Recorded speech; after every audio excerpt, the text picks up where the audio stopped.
Lehen azalduan moduan, krisia sartu zenetik eta krisia horretik oso argi genuen nolabait herriaren sustapen ekonomikoa bultzatu behar genuela eta krisia sartu zenean are gehiago. Helburu horri aurre egiteko hainbat ekimen jarri ditugu martxan eta adibidez Getxolanen politikak bultzatu ditugu, hirugarren sektore horrekin ere lan egin dugu, hirugarren sektorea aipatzen dudanean, aipatzen dut ere ostalaritza, turismo eta merkataritzaren mundu hori laguntzeko, babesa emateko eta hainbat ekimen burutu ditugu.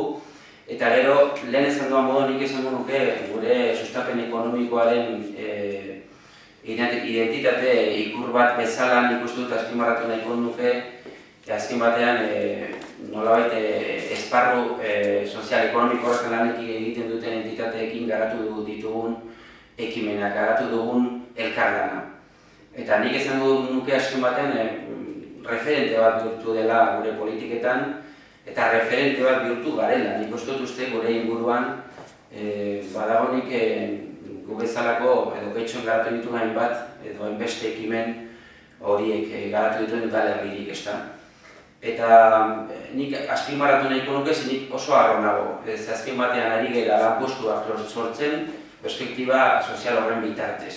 Merkatuan sartzeko arazo dituzuen pertsonei aukera bat zabalduz, aukera bat emanez. Eta alde horretatik azpimarratu behar dut nirekin dauden entitate hauek egiten dute lana, bere perfil sozial elkaezina da eta baloratu behar da. Eta azpimarratu behar dut beti horrengan aurkitu dugun harrera oso nagoekin lan egiteko, udalarekin lan egiteko. Eta hori dela eta mahai gainean ditugu hainbat proiektu oso interesanteak, oso potenteak eta oso emaitza emekoak. Azken finean, komentatu duzu 113 lanpostu izango direla eta banatu dituzu zelan izango diren. Komentatuko dira mesedez hori sailkapen hori? Bai, topatzen baldin badut.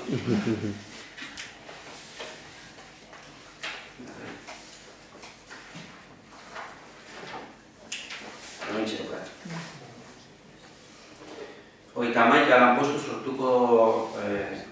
sortuko dira Emausekin egindako elkarlan honen bitartez, zuzen ere Getxo bizi eta mobilitate irisgarritasunaren bitartez, mobilitate zentro horren bitartez, beste 26 lanpostu sortu dira eta sortuko dira Peñascal Fundazioarekin Fadunan zabaldu dugun ostalaritza zentro horren bitartez, 12 lanpostu sortuko dira txikigunaren bitartez sartu elkartearekin garatuko dugun ekimen honen bitartez, kooperarekin ere beste 4 lanpostu sortuko dira, eta lantegi batuko digitalizazio zentro hori zabaldu iten denean beste 40 lanpostu sortuko dira, beraz guztira 113 lanpostu. Mi esker.